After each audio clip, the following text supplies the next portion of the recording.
નમસ્કાર વિદ્યાર્થી મિત્રો, લાસ્ટ લેક્ચરમાં આપણે પ્રક્રિયાના ક્રમ અને તેની અભિવ્યક્તિ વિશે માહિતી પ્રાપ્ત કરી હતી। આજે આપણે થોડા પ્રક્રિયા ક્રમના આધારે એક્ઝામ્પલ સોલ્વ કરવાનો પ્રયત્ન કરીશું। એમાં પહેલું એક્ઝામ્પલ છે આપણી પાસે કોડો 4.3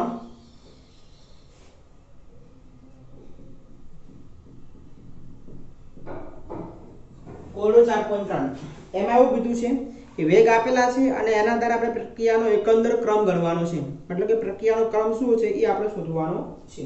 તો પહેલો આપણી પાસે વેગ છે, એની અંદર વેગ બરાબર k એની ઉપર પાવર 1/2 અને b ની ઉપર પાવર 3/2, मतलब કે a ની સાપેક્ષમાં પ્રક્રિયાનો ક્રમ જે છે એ 1/2 છે અને b ની સાપેક્ષમાં જે પ્રક્રિયાનો ક્રમ જે છે એ 3/2 છે। તો આપણે પ્રક્રિયા ક્રમ શોધવો છે, તો માટે કુલ પ્રક્રિયા ક્રમ is equal to what 1/2 plus 3/2 એટલે કે 4/2 થશે ને 4/2 मतलब કે 2, તો मतलब કે જે આ કુલ પ્રક્રિયાનો ક્રમ જે થશે એ કેટલો થશે તો 2 થશે। એ જ રીતે b માં તમને આપેલું છે વેગ બરાબર k એની ઉપર 3/2 અને b ની ઉપર -1, તો માટે કુલ પ્રક્રિયા ક્રમ is equal to 3/2 -1 मतलब કે 3 - 2/2 એટલે કે 1/2 અથવા 0.5, એટલે કે આ વેગના આધારે આપણે કુલ પ્રક્રિયા ક્રમ કેટલો મળશે તો 0.5 મળશે। એ જ રીતે લખાણ સંબંધિત પ્રશ્ન 4.3 લખાણ સંબંધિતમાં 4.3 માં જોઈ શકો પ્રક્રિયા આપેલી છે a + b gives નિપજ। આના માટે તમને r આપેલો છે, રેટ એટલે કે વેગ આપેલો છે k * a ની ઉપર 1/2 અને b ની ઉપર 2 છે, બરોબર। તો આના આધારે આપણે પ્રક્રિયાનો ક્રમ ગણવાનો છે, તો માટે કુલ પ્રક્રિયા ક્રમ બરાબર 1/2 + 2 मतलब કે 2.5 કેટલો મળશે 2.5, બરોબર। 4.4 માં લખાણ સંબંધિત છે 4.4, બરોબર। એમાં એવું કીધું છે કે x અણુઓનું રૂપાંતર અણુઓનું y માં પરિવર્તન ગતિકીનો બીજો ક્રમ અનુસરે છે, मतलब કે જ્યારે x નું રૂપાંતર y માં થાય તો એ સંજોગોમાં જે ક્રમ જે છે પ્રક્રિયાનો એ કેટલો છે 2 છે। તો હવે એના આધારે આપણે વેગનું સમીકરણ લખીએ તો વેગ બરાબર શું આવશે k હંમેશા કોની સાપેક્ષમાં રજૂ કરવાનું પ્રક્રિયાની સાંદ્રતાની સાપેક્ષમાં, અને ક્રમ કેટલો છે 2 તેનો ઘાતાંક શું આવશે 2, બરોબર। જે શબ્દોમાં આપેલું છે એના આધારે આપણે આ રીતે સમીકરણમાં લખી શકાય કે અહીંયા આપણે એવું કીધું કે જ્યારે x નું રૂપાંતર y માં થાય છે ત્યારે બીજો ક્રમ અનુસરે છે, એનો મતલબ કે x ની ઉપર ઘાતાંક શું હશે 2 હશે। હવે આગળ જો x ની સાંદ્રતા 3 ગણી કરવામાં આવે તો y ના નિર્માણને કેવી રીતે અસર કરશે, એટલે કે હવે આપણે આને r1 કહી દઈએ તો r1 બરાબર આપણી પાસે છે k * x ની ઉપર સ્ક્વેર થશે। હવે x ની સાંદ્રતા કેટલા ગણી કરવાની 3 ગણી, તો નવો વેગ મળશે આપણે, તો r2 બરાબર k * 3x નો શું થશે સ્ક્વેર થશે। તો 3x ના સ્ક્વેર ને બહાર કાઢો તો અંદર વધ્યું k * x ની ઉપર સ્ક્વેર, 3 નો સ્ક્વેર 9 અને આની જગ્યાએ શું મૂકી શકશો તમે r1, એટલે કે જ્યારે તમે મતલબ x ની સાંદ્રતા 3 ગણી કરશો ત્યારે વેગની અંદર 9 ગણો વધારો થશે, એટલે કે જે નિપજ મળે છે નિપજ y ના નિર્માણના વેગની તો એ 9 ગણો વધી જશે। ક્યારે તમે જ્યારે સાંદ્રતા x ની કેટલા ગણી કરો 3 ગણી કરો ત્યારે।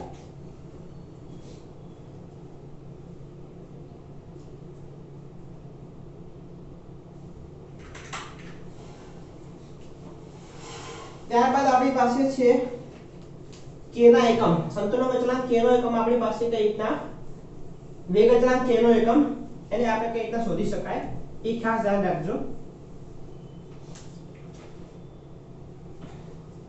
વેગ અચળાંક k ના એકમો નોર્મલી આપણી પાસે વેગ બરાબર આવો સમીકરણ છે સાંદ્રતા ભાગ્યા સમય, વેગ બરાબર આપણી પાસે શું છે સાંદ્રતા ભાગ્યા સમય। ધારો કે આપણી પાસે કોઈ આવી પ્રક્રિયા છે a + b gives c, તો એના માટે આપણે આવી રીતના વેગ લખીએ. વેગ ચલે છે a ની ઉપર x ઘાતાંક, b ની ઉપર y ઘાતાંક.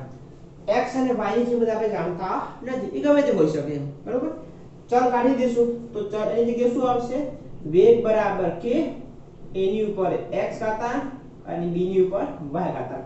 આપણે શોધવાના કોના એકમ છે? k ના. તો k ની કરતા બનાવ, તો k બરાબર શું થશે? વેગ ભાગ્યા a ની ઉપર x ઘાતાંક, b ની ઉપર y ઘાતાંક, બરોબર. વેગનો એકમ શું છે? સાંદ્રતા ભાગ્યા સમય, કે સાંદ્રતા સમય ઇન્વર્સ કહી શકાય. અને ઉપર લઈ જઈએ તો અને નીચે પણ શું છે? ચોરસ કૌંસ શું દર્શાવે છે? સાંદ્રતા. કોની સાંદ્રતા? a અને b ની. પરંતુ આનો ઘાતાંક 1 છે, આનો પણ ઘાતાંક 1 છે, તો આપણે આવું લખી શકાય કે સાંદ્રતાનો ઘાતાંક n. કેમ કે આપણી પાસે x અને y નો તમે સરવાળો કરશો તો x અને y નો સરવાળો કરો ત્યારે તમને કોઈ પણ કિંમત મળી શકે જે આપણે જાણતા નથી. તો આની જગ્યાએ આપણે શું કરી દીધું? n મૂકી દીધું, બરોબર. હવે આના ઉપરથી આપણે શું કરીએ? સાંદ્રતાનો ઉપર લઈ જઈએ તો બરાબર સાંદ્રતા ઉપર આવશે તો શું થશે? સાંદ્રતાની ઉપર -n ઘાતાંક ઇન્ટુ સમય ઇન્વર્સ થશે. આધાર સમાન છે તો ઘાતાંકોનો શું થશે? સરવાળો. એ ઘાતાંક શું થશે? 1 થશે. તો માટે સાંદ્રતાની ઉપર 1 - n ઇન્ટુ સમય ઇન્વર્સ. સાંદ્રતા હંમેશા આપણે કયા એકમમાં લઈએ છીએ? મોલારિટીમાં. તો સાંદ્રતા જગ્યાએ શું મૂકીશું આપણે? Mall litre inverse. n ની ઉપર 1 - n અને સમય હંમેશા સમય લેવાનો સેકન્ડમાં, તો સેકન્ડ ઇન્વર્સ, બરાબર. તો આ થશે આપણી પાસે k નો એકમ. શું થશે? મોલ લિટર ઇન્વર્સ, એની ઉપર power 1 - n into second inverse. હવે આપણે એ વિચારીએ કે ધારો કે પ્રક્રિયાનો ક્રમ આપણી પાસે શું હોય? 0 હોય. આના આધારે ખાસ આ સમીકરણ આપણે જરૂર છે. જો આપણે n બરાબર શું લઈએ?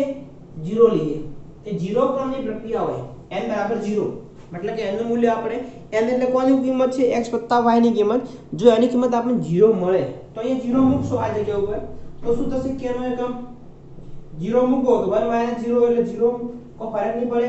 ઘાતાંક શું વધ્યો? 1 વધ્યો. 1 લખો કે ના લખો કોઈ ફરક પડશે નહીં.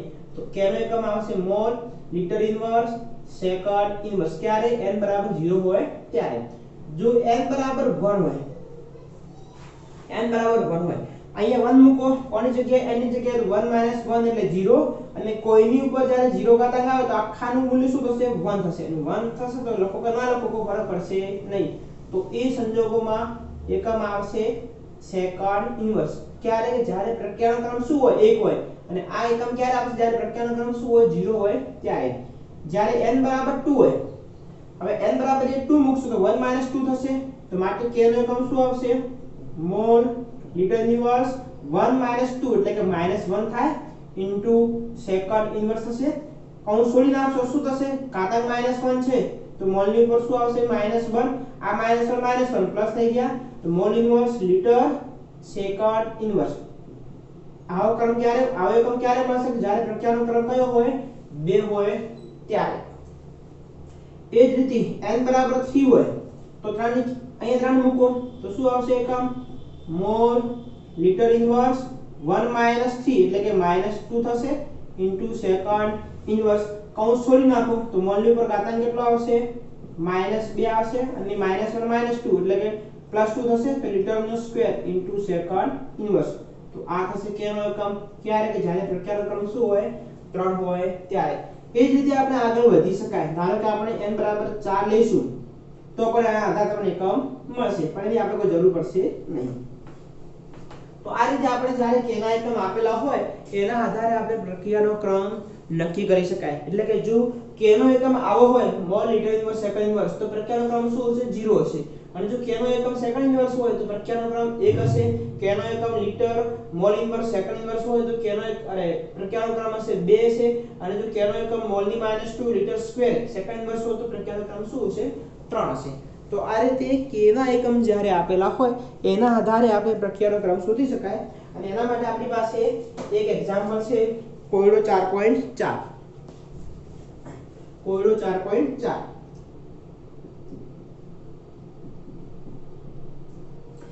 એમાં તમને કીધું છે કે પ્રક્રિયાનો ક્રમ શોધી કાઢો. કોના આધારે? k ના એકમના આધારે. પહેલો આપણી પાસે છે k બરાબર 2.3 ગુણ્યા 10 ની -5 mall inverse litre second inverse. હવે આ એકમ છે આપણી પાસે. હવે આ એકમ તમે જુઓ કઈ કોનો છે આનો, એટલે કયા ક્રમની પ્રક્રિયા થઈ? બીજા ક્રમની થઈ. તો આના માટે આપણે પ્રક્રિયાનો ક્રમ શું થશે? 2 થશે. બરોબર?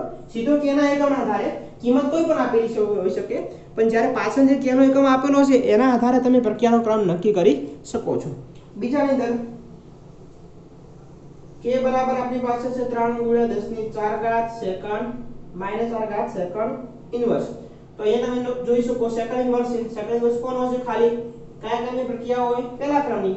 તો કે પ્રક્રિયાનો ક્રમ જ્યારે 1 હશે ત્યારે k નો એકમ આવશે સેકન્ડ ઇન્વર્સ. બરોબર? તો આ રીતે k ના એકમના આધારે આપણે પ્રક્રિયાનો ક્રમ નક્કી કરી શકાય છે. હવે જોઈશું આપણે બીજો ટોપિક આના પછીનો,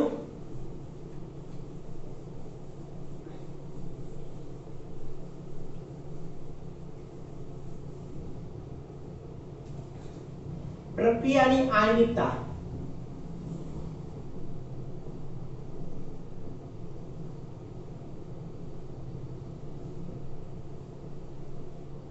મોલેક્યુલારિટી. પ્રક્રિયાની આણ્વિકતા. આણ્વિકતા કોને કહેવાય? સિમ્પલી છે. નોર્મલી આપણે એક્ઝામ્પલ લઈએ કે ધારો કે આપણે કોઈ પ્રક્રિયા થાય છે અને જે પ્રક્રિયામાં થતી હોય એ પ્રક્રિયામાં જેટલા પણ પ્રક્રિયાના અણુઓ ભાગ લેતા હોય એની સંખ્યાને શું કહેવાય? પ્રક્રિયાની આણ્વિકતા.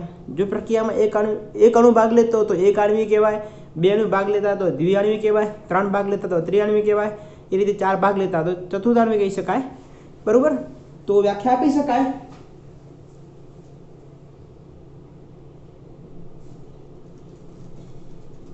રાસાયણિક પ્રક્રિયામાં ભાગ લેતા સ્પીસીઝ મતલબ ઘટકો. હવે આ સ્પીસીઝ તરીકે કોણ હોઈ શકે? પરમાણુ હોઈ શકે, અણુ કે આયન હોઈ શકે. આ જે સ્પીસીઝ આપણી પાસે ઘટક જે છે એ કોણ હોઈ શકે? તો પ્રક્રિયામાં પરમાણુ, અણુ કે આયન કોઈ પણ ભાગ લઈ શકે. તો રાસાયણિક પ્રક્રિયામાં ભાગ લેતા સ્પીસીઝ કે જે એકબીજા સાથે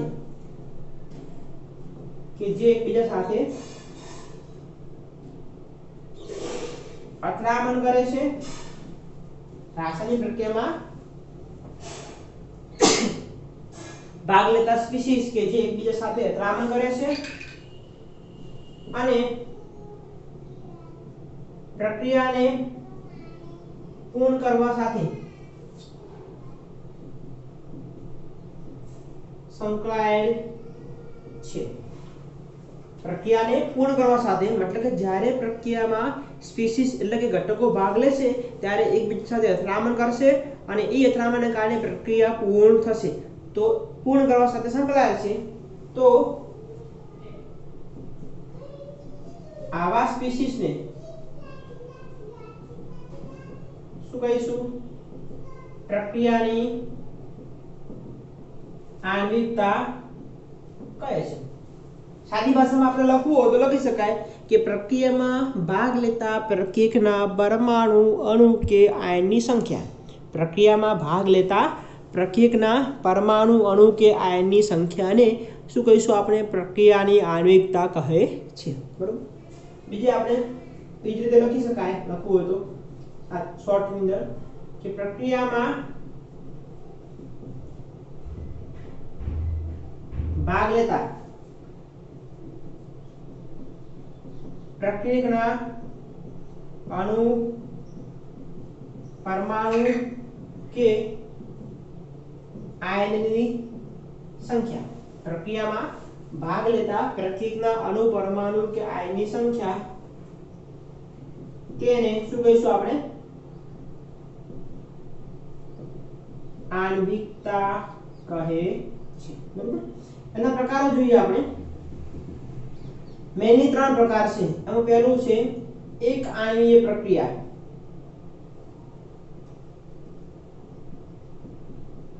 એક આણ્વીય પ્રક્રિયા. હવે એક આણ્વીય પ્રક્રિયા એવી પ્રક્રિયા કે જેમાં પ્રક્રિયાના કાલે એક જ અણુ ભાગ લેશે. તો વ્યાખ્યા આપી શકાય કે જે પ્રક્રિયામાં પ્રક્રિયકનો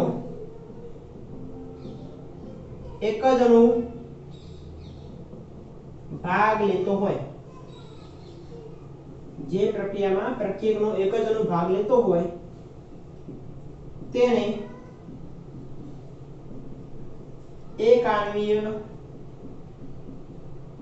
પ્રક્રિયા કહે છે.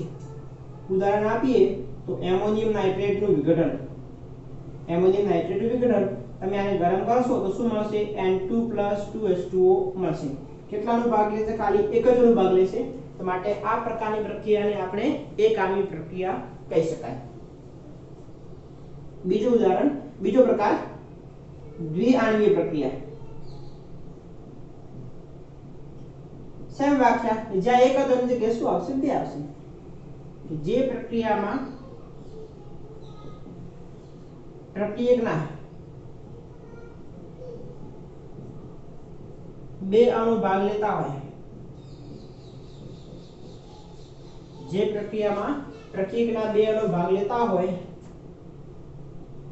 તેને દ્વિઆણ્વીય પ્રક્રિયા કહે છે. ઉદાહરણ તરીકે લઈએ આપણે તો H2+I2 gives 2HI, એટલે કે H2 નો એક અણુ I2 નો એક અણુ બે અણુ ભાગ લે છે ત્યારે તમને સામે નિપજ મળે છે. ત્રીજી પ્રકાર છે ત્રિઆણ્વીય પ્રક્રિયા. વ્યાખ્યા શેમાં આપી શકાય કે જે પ્રક્રિયામાં પ્રક્રિયકના ત્રણ અણુ ભાગ લેતા હોય, ત્રણ અણુ ભાગ લેતા હોય તેને ત્રિઆણ્વીય પ્રક્રિયા કહે છે. જેમ કે આપણે એક્ઝામ્પલ લઈએ તો કે 2NO+O2 તો 2NO2 બે ને કેટલાનો ભાગ લેશે? 3 નો ભાગ લેશે. તો માટેને શું કહીશું આપણે? ત્રિઆણ્વીય પ્રક્રિયા. બરોબર. પ્રક્રિયકની સંખ્યાના આધારે એના પ્રકાર પાડી શકાય: એક આણ્વીય, દ્વિઆણ્વીય કે ત્રિઆણ્વીય.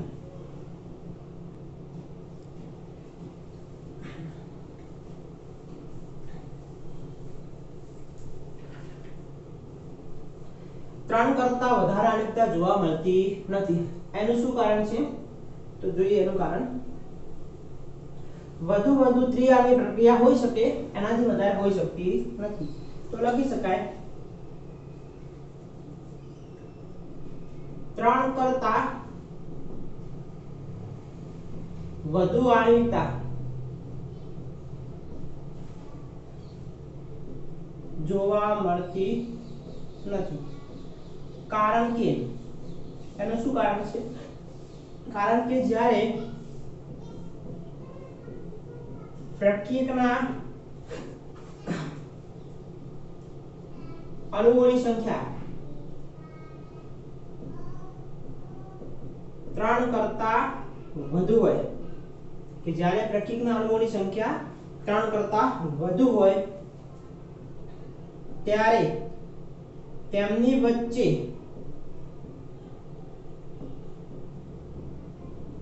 અથડામણ થઈ, ત્યારે તેમની વચ્ચે અથડામણ થઈ નિપજમાં રૂપાંતર પામે તેવી શક્યતા ઓછી હોય છે. તેવી શક્યતા ઓછી હોય છે. આથી 3 કરતા વધારે આણ્વિકતા જોવા મળતી નથી. જેમ કે આપણે એક્ઝામ્પલ લઈએ KClO3 plus 6FeSO4 plus 3H2SO4. તમે જ્યારે પ્રક્રિયા કરશો અહીંયા તો લગભગ તમને મળશે અહીંયા KCl plus 3Fe2SO4 thrice plus 3H2. બરોબર. હવે આમાં તમે જો ધ્યાનમાં લો તો પ્રક્રિયકના સંખ્યા ગણો તો કેટલા થયા? 3 ને 6 9, 9 ને કેટલા થયા? 10 થયા. એટલે કે ખરેખર જો તમે સંખ્યા ગણો તો શું કહી શકાય કે પ્રક્રિયકના અણુઓની સંખ્યા 10 છે તો આણ્વિકતા કેટલી હોવી જોઈએ? 10 હોવી જોઈએ. પણ રિયલમાં ખરેખર આ જે પ્રક્રિયા જે છે આ પ્રક્રિયાની આણ્વિકતા આ પ્રક્રિયાની આણ્વિક તાકો કેટલી છે? 2 છે. એનું શું કારણ છે કે જ્યારે પ્રક્રિયા એક કરતા વધારે તબક્કામાં થતી હોય કે જ્યારે પ્રક્રિયા એક કરતા વધારે તબક્કામાં થતી હોય એમાં જે ધીમો તબક્કો હોય એ હંમેશા શું હોય?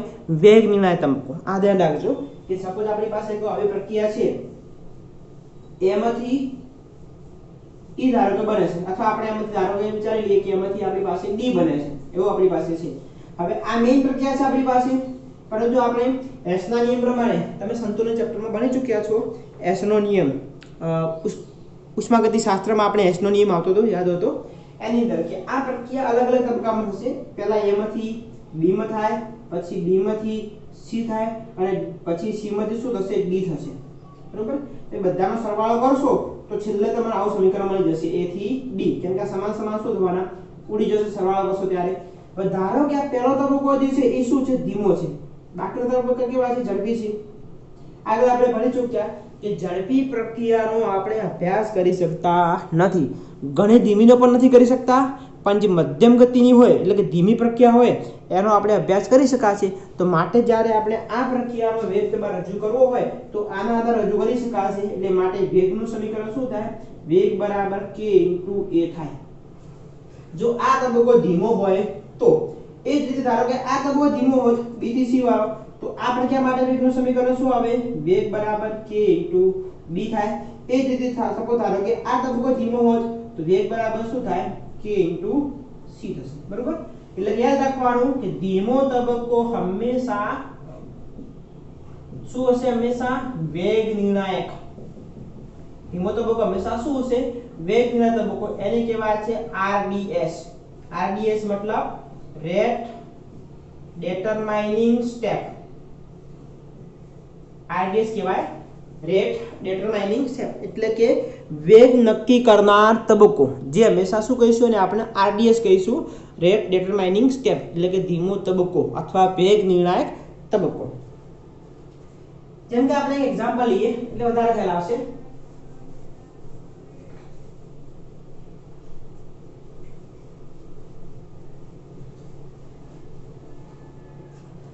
એક આપણી પાસે આવું સમીકરણ છે કે 2H2O2 આલ્કલાઇન માધ્યમમાં I- સાથે પ્રક્રિયા કરે છે. આલ્કલાઇન માધ્યમમાં તો એ તમને આપે છે 2H2O + O2. હવે આ પ્રક્રિયા થાય છે.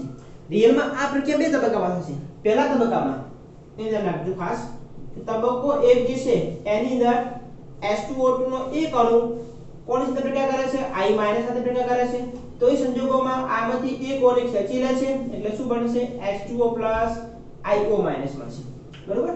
પહેલા તબક્કામાં આવું થશે. બીજા તબક્કામાં આવે તબક્કો 2. બીજા તબક્કામાં જે IO મળે છે એ H2O2 ના બીજા અણુ સાથે પ્રક્રિયા કરશે H2O2 + IO- તો એ સંજોગોમાં ફરી તમને મળે છે H2O + O2 + I-. H2O + O2 + I-. બરોબર? ફરીથી કે અહીંયા જે એક O જે છે એ આની સાથે આવી જાય છે એટલે શું બની જાય છે? O2 બની જાય છે અને આમાંથી I- નીકળી જાય છે. બરોબર? હવે બંનેનો સરવાળો કરશો, બંનેનો સરવાળો તો છેલ્લે તમને સમીકરણ મળી જશે H2 + H2O2 H2O2 એટલે બે થઈ ગયા. બરોબર? આ તો મધ્યસ્થી બને છે કેન્સલ આઉટ થઈ ગયું. આ પણ કેન્સલ આઉટ તો વધીશું 2H2 + O2. હવે એમાં જે પહેલો તબક્કો છે એ કેવો છે? ધીમો છે. અને આ તબક્કો કેવો છે? ઝડપી. મતલબ આ તબક્કો જે શું ગણાશે? RDS ગણાશે, જ્યારે આ RDS ગણાશે નહીં. અહીંયા પ્રક્રિયામાં જે IO- જે મળે છે એને કહીશું આપણે મધ્યવર્તી સંકીર્ણ અથવા મધ્યસ્થી સંકીર્ણ પણ કહી શકાય. મધ્યસ્થી સંકીર્ણ જે હંમેશા પ્રક્રિયામાં કોઈ પણ પ્રક્રિયામાં બનતું હોય છે, પરંતુ એનું આયુષ્ય જે છે એ ખૂબ જ ઓછું હોય છે. આયુષ્ય ખૂબ જ ઓછું હોય છે એટલે એનો લાંબો સમય તમે એનું એક્ઝિસ્ટન્સ એટલે કે સ્થાયીતા તમે જોઈ શકતા નથી, કેમ કે ખૂબ જ અસ્થાયી હોય છે. એના કારણે તમને લાંબો સમય જોવા મળે. એનું જે આયુષ્ય હોય છે 10⁻⁹ સેકન્ડ એટલે કે 1 નેનો સેકન્ડ કે 1 પિકો સેકન્ડ જેટલું આયુષ્ય હોઈ શકે. એનાથી વધારે ક્યારે હોતું નથી. તો અહીંયા આપણે જો આ પ્રક્રિયા માટે વેગનું સમીકરણ રજૂ કરવું હોય તો શું આવે? તો વેગ બરાબર જે ધીમો કોણ છે આ છે, તેમાં હાજર કોણ છે? H2O2 + I-. હવે બંનેનો ઘાતાંક શું છે 1 1, તો માટે પ્રક્રિયાક્રમ શું થયો તો પ્રક્રિયાક્રમ બરાબર 2 થયો। એટલે કે અહીંયા તમે જોઈ શકશો કે આમ એમાં સહગુણાંક 2 છે, તો સહગુણાંકના આધારે પ્રક્રિયાક્રમ 2 આવી પણ શકે અને ના પણ આવી શકે। એટલે યાદ રાખજો કે પ્રક્રિયાના ક્રમને પ્રક્રિયકના તત્વયોગમિતિ ગુણાંક એટલે કે સહગુણાંક સાથે કોઈ સંબંધ છે નહીં। તો પ્રક્રિયાનો ક્રમ એ સહગુણાંક જેટલો હોઈ પણ શકે અને ના પણ હોય, જે તમે આગળ ડિટેલમાં ભણશો જેમ જેમ એક્ઝામ્પલ આવશે તેમ, બરોબર। એટલે આ લાઈન યાદ રાખજો કે પ્રક્રિયાના ક્રમને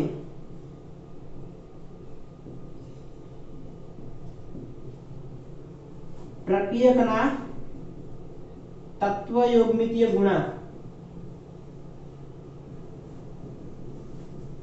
એટલે કે સહગુણાંક સાથે કોઈ સંબંધ નથી, બરોબર। પ્રક્રિયાના ક્રમને પ્રક્રિયકના તત્વયોગમિતીય ગુણાંક સાથે કોઈ સંબંધ છે નહીં।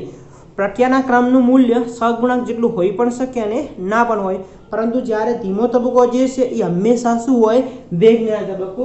તો આ પ્રક્રિયા માટે આપણે વેગનું સમીકરણ રજૂ કરવું હોય તો આવું સમીકરણ થશે, બરોબર। અહીંયા પ્લસ નહીં આવે, ગુણાકારમાં આવશે i માઈનસ, બરોબર। તો વેગનું સમીકરણ શું આવશે તો વેગ બરાબર h2o2 ની સાંદ્રતા * i માઈનસ ની સાંદ્રતા। જો તમે ડાયરેક્ટલી આવું સમીકરણ લખો આના આધારે કે વેગ બરાબર k * h2o2 ની ઉપર પાવર 2, તો આ ખરેખર શું છે ખોટું છે। કેમ કે આ પ્રક્રિયા બે તબક્કામાં થાય છે અને એમાં જે ધીમો તબક્કો હશે એ હંમેશા શું હોય RDS હોય, એટલે કે વેગ વિના તબક્કો હોય। તો એ ધીમા તબક્કાના આધારે આપણે વેગનું સમીકરણ રજૂ કરી શકાય, ઝડપી તબક્કો આપણે ધ્યાનમાં લઈ શકતા નથી, બરોબર।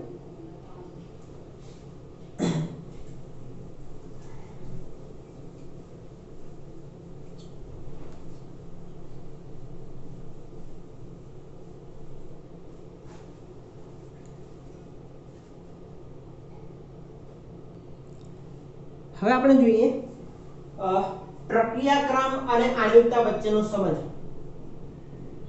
પ્રક્રિયાક્રમ આણ્વિકતા વચ્ચેનો સંબંધ એટલે કે પ્રક્રિયાક્રમ આણ્વિકતા વચ્ચે શું સંબંધ છે એ આપણે જોઈશું। તો લખી શકાય પ્રક્રિયાનો ક્રમ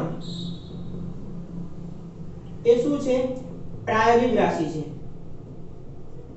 પ્રક્રિયાનો ક્રમ એ પ્રાયોગિક રાશિ છે જેનું મૂલ્ય શૂન્ય હોઈ શકે, અપૂર્ણાંક પણ હોઈ શકે કે પૂર્ણાંક પણ હોઈ શકે। કોનું પ્રક્રિયાક્રમનું મૂલ્ય શૂન્ય પણ હોઈ શકે, અપૂર્ણાંક એટલે કે 0.5 1.5 2.5 એવું પણ હોઈ શકે અને પૂર્ણાંક એટલે કે 1 2 3 એવું પણ હોઈ શકે। જ્યારે આણ્વિકતાનું મૂલ્ય હંમેશા શું હોય પૂર્ણાંક જ હોય છે। કેમ આણ્વિકતા શું છે પ્રક્રિયક અણુઓની સંખ્યા।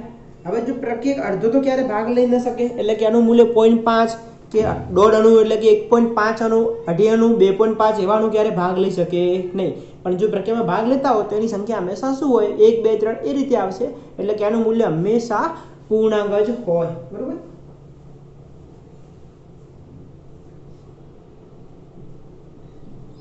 પ્રક્રિયાનો ક્રમ પ્રારંભિક અને જટિલ, જટિલ મતલબ સંકીર્ણ। પ્રારંભિક પ્રક્રિયા કોને કહેવાય કે જેમાં એક કે બે અણુ ભાગ લેતા હોય, એવા પ્રકારની પ્રક્રિયાને શું કહીશું આપણે પ્રારંભિક પ્રક્રિયા। અને જટિલ અથવા સંકીર્ણ પ્રક્રિયા કોને કહીશું કે જેમાં ઘણા બધા અણુ ભાગ લેતા હોય, જે રીતે આપણે આગળ જોયું હતું કે 10 અણુ હતા, તો એ પ્રકારની પ્રક્રિયાને શું કહીશું આપણે જટિલ અથવા સંકીર્ણ પ્રક્રિયા। પ્રક્રિયાનો ક્રમ પ્રારંભિક અને જટિલ પ્રક્રિયાઓને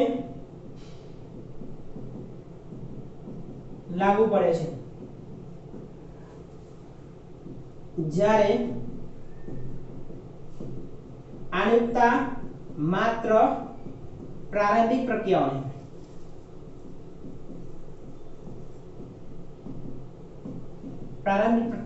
લાગુ પડે છે। એટલે કે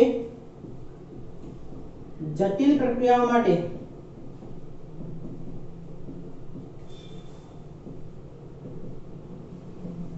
આણ્વિકતાનો કોઈ અર્થ હોતો નથી. જટિલ પ્રક્રિયાઓ માટે આણ્વિકતાનો કોઈ અર્થ હોતો નથી. ત્રીજું પરિબળ, જટિલ પ્રક્રિયાઓ માટે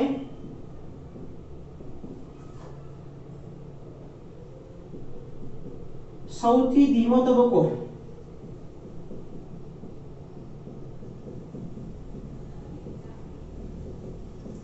કેવો હોય છે?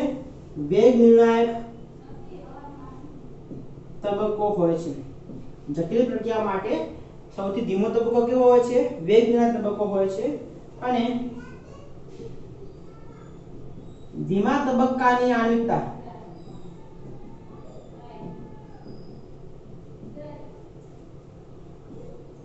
અને પ્રક્રિયાક્રમ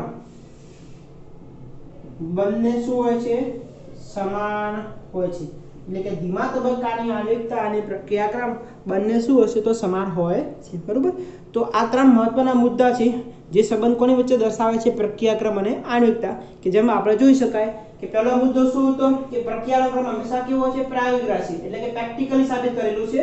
એનું સૈદ્ધાંતિક અથવા થિયરિકલી કોઈ સાબિતી છે નહીં. આથી એનું મૂલ્ય 0, 0, 0 પછી અપૂર્ણાંક કે પૂર્ણાંક ગમે તે હોઈ શકે. બરોબર. જ્યારે આણ્વિકતા હંમેશા એનું મૂલ્ય શું આવશે? પૂર્ણાંક જ આવશે. અપૂર્ણાંક ક્યારે આવશે નહીં. બીજો પોઈન્ટ આપણી પાસે હતો કે પ્રક્રિયાનો ક્રમ પ્રારંભિક અને જટિલ એટલે કે સંકીર્ણ પ્રક્રિયાઓને બંને લાગુ પડી શકે. જ્યારે આણ્વિકતા માત્ર કોને લાગુ પડે?